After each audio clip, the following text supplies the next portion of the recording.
เมื่ออาทิตย์ก่อนนี้เขาได้กินเหล้ากับหมู่ข่อยมีการปาร์ตี้กันเฮ้ยลุกนะโอ้คงตื่นแล้วสุดท้ายข่อยก็ได้เผลอรับไปกับก้อนยาสูบที่หมู่ข่อยสูบอยู่นั่น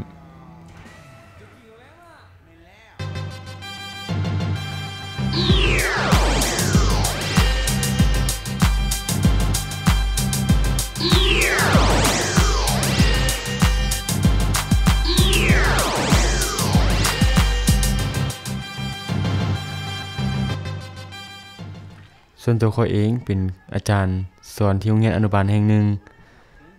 ซึ่งความฝันของข้อยแม่นบ่อยากให้มีควันหยาสูบในโลกใบนี้ฉะนั้นข้อยจึงซอกหาวิธีทางกำจัดมันและปราบปรามมันออกไปจากโลกใบนี้ให้ได้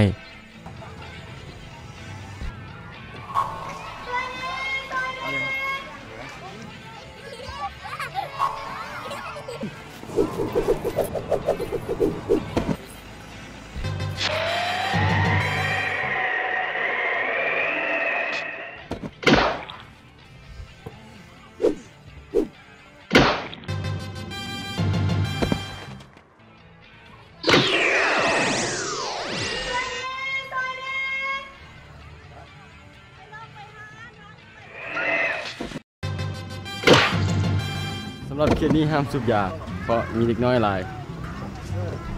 ภัยสูบยาเราจะเจอกับ Super No Smoking Man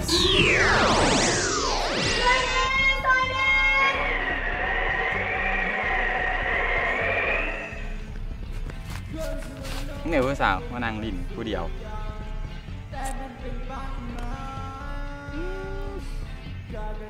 ไปโซกงานไปอยู่นี่มันฮ้อนนะ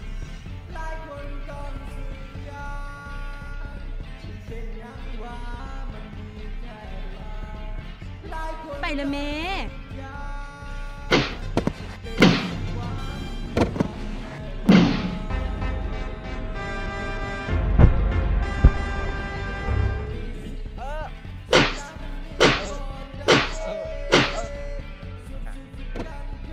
่สูบยาแต่บ่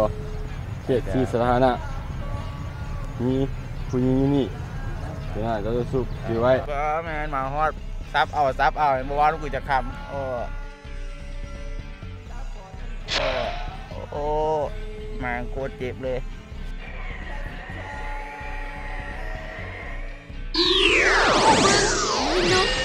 โอ้บ่แมนโอ้ยุนบึ้งอยู่นี่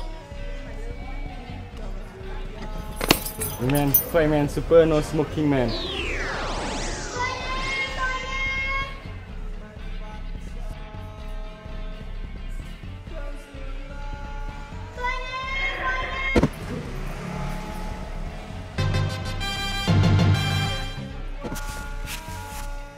เจ้าบางคนอยู่รอบข้างนี่แม่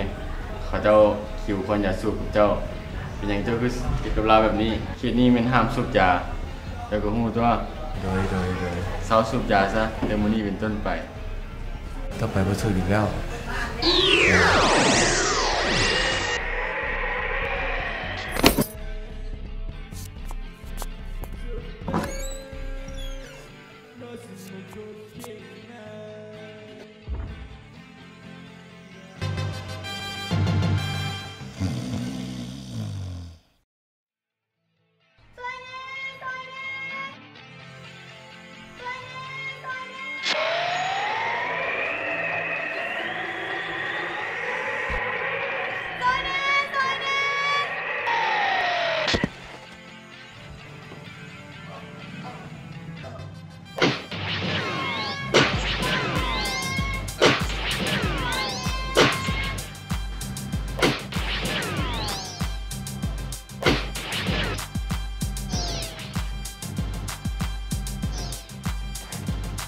จะโอเคบ่